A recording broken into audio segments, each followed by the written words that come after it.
Hi అండి, అందరూ ఎలా ఉన్నారు? మేమైతే చాలా బాగున్నాము.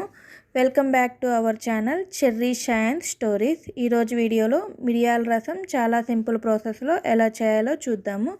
ఫస్ట్ మిరియాలు, ధనియాలు, వెల్లుల్లి, కరివేపాకు, జీలకర్ర ఇవి తీసుకుందాము. కొంచెం చింతపండుని ఒక హాఫ్ అన్ అవర్ ముందు నానబెట్టుకోవాలి. వీటన్నిటిని ఒక చిన్న రోల్లో వేసుకొని కచ్చా పచ్చాగా దంచుకోవాలి. ఇక్కడ మీరు కావాలంటే మిక్సీ అయినా పట్టుకోవచ్చు. మిక్సీ పట్టుకోవటం కన్నా ఇలా దంచుకుంటేనే టేస్ట్ ఇంకా బాగుంటుంది. ఇక్కడ ఇవన్నీ బాగా దంచి పెట్టుకున్నాక ఇక్కడ ప్రాసెస్ చూద్దాము. ఒక ప్యాన్లో కొంచెం ఆయిల్ వేసుకుందాము. ఆయిల్ కొంచెం హీట్ అయ్యాక ఎండుమిరపకాయలు ఒక 2 తీసుకొని కొంచెం తుంపుకొని 2 ఎండుమిరపకాయలు వేసుకోవాలి.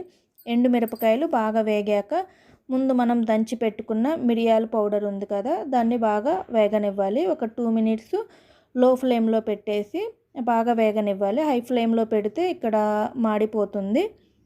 తర్వాత కొంచెం కొత్తిమీర వేసుకొని కొత్తిమీరను కూడా బాగా వేగనివ్వాలి. ఇక్కడ 2 టమాటాస్ని బాగా చిన్న చిన్న ముక్కలుగా కట్ చేసుకొని టమాటాస్ని బాగా వేగనివ్వాలి. బాగా సాఫ్ట్గా అయ్యేంత వరకు వేగనివ్వాలి. టమాటాస్ సాఫ్ట్గా అయిపోయాక చింతపండు రసం తీసుకొని ఇందులో పోయాలి.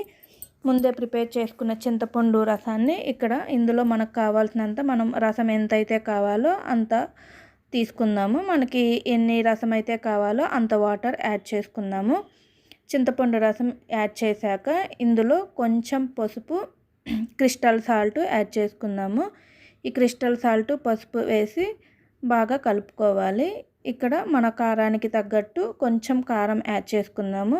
ఆల్రెడీ మిరియాలు కొంచెం కారంగానే ఉంటాయి కాబట్టి కారం కొంచెం చూసి వేసుకోండి. కారం వేసుకొని బాగా కలపాలి. ఇక్కడ కొంచెం చిన్న బెల్లం ముక్క వేస్తున్నాను. బెల్లం ముక్క వేయటం వల్ల ఏంటంటే టేస్ట్ బ్యాలెన్స్ అవుతుంది. పులుపు, కారం, ఉప్పు అంతా బ్యాలెన్స్ అవుతుంది. రసం కొంచెం మరిగాక కొంచెం కొత్తిమీర వేసుకుంటున్నాను. కొత్తిమీర వేసుకొని రసాన్ని ఒక 15 మినిట్స్ మీడియం ఫ్లేమ్లో పెట్టి రసాన్ని బాగా మగ్గనివ్వాలి.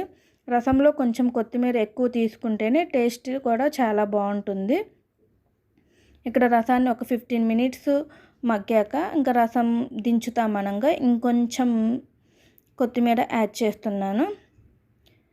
అంతే అండి, రసం అయితే రెడీ అయిపోయింది. టేస్ట్ అయితే చాలా బాగుంటుంది. దీనికి కాంబినేషన్గా చికెన్ ఫ్రై కానీ ఏదన్నా వెజిటేబుల్ ఫ్రై, పొటాటో ఫ్రై కానీ చాలా బాగుంటుంది.